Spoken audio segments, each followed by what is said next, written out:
Topical map যদি ঠিকমতো সাজানো না থাকে তাহলে কখনোই আপনার ওয়েবসাইট ভালো একটা পজিশনে যেতে পারবে না। আমি যে ওয়েবসাইটটা নিয়েই কাজ করি না কেন আমার টপিক্যাল ম্যাপটা পারফেক্ট হতে হবে।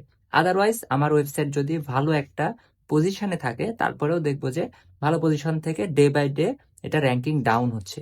কারণ নতুন যে অ্যালগোরিদম আপডেটগুলো আসছে এখানে খুব ভালো মতো বলা আছে কোন ফ্যাক্টরগুলো ফলো না করলে আমার ওয়েবসাইট ভালো পজিশনে থাকলেও র্যাঙ্কিংটা ডাউন হবে। এই জন্য আমাদেরকে টপিক্যাল ম্যাপটা নিয়ে সবার প্রথমে কাজ করতে হবে।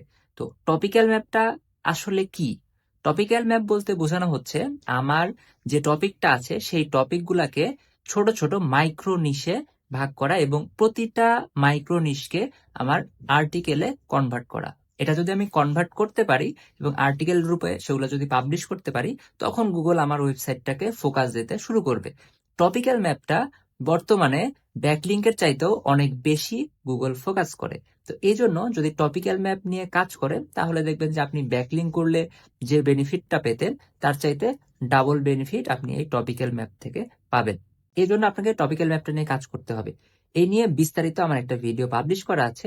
আপনারা যদি জানতে চান তাহলে কমেন্ট বক্স চেক করবেন, সেখানে আমার ভিডিও লিঙ্কটা দেওয়া থাকবে। ধন্যবাদ।